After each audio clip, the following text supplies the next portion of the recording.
Christine! Christine! Oh, Christine! Ano yun? Maingay yan. Nanalo ako sa loto. 645. Nanalo ako ng 60 million. Mayaman ako kaya, Christine. Ang swerte mo. Balatuan mo kami dyan. Huwag ka magalala. Sa mga kalakal ko, sina to. Bukas sa bukas.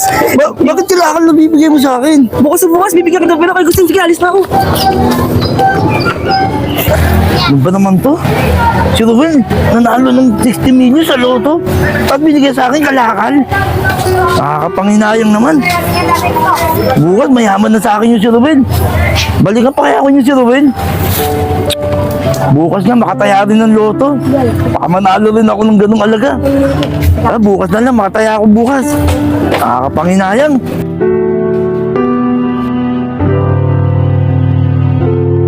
Alam mo ba, Chuchay, sagapon habang natutulog ka, biglang dumating si Kuya Ruben mo, yung kapwa natin magbabasura, ginising ako. Nanalo siya sa loto, 60 million. Talaga patay. Oo, anak. Naiingit nga ako, nak. Sana tayo, manalo rin tayo ng gano'n. Bihan mo, nak, pag may nadaanan tayong loto athlete din dyan, tatayarin tayo. Malay mo, swertein din tayo. Diba? Oo nga tay, pero na. Tara, lakad na tayo para marami tayong mapulot ng basura. Kalakal. Ay, ito, nak, damputin mo, nak. Lagyan mo rito. Tara, nak. Di pa nga nagpapakita sa akin yung si Ruben. Sabi niya, babalatuhan niya daw tayo. Hanggang ngayon, wala pa rin. Tara. Yes, Nak, double.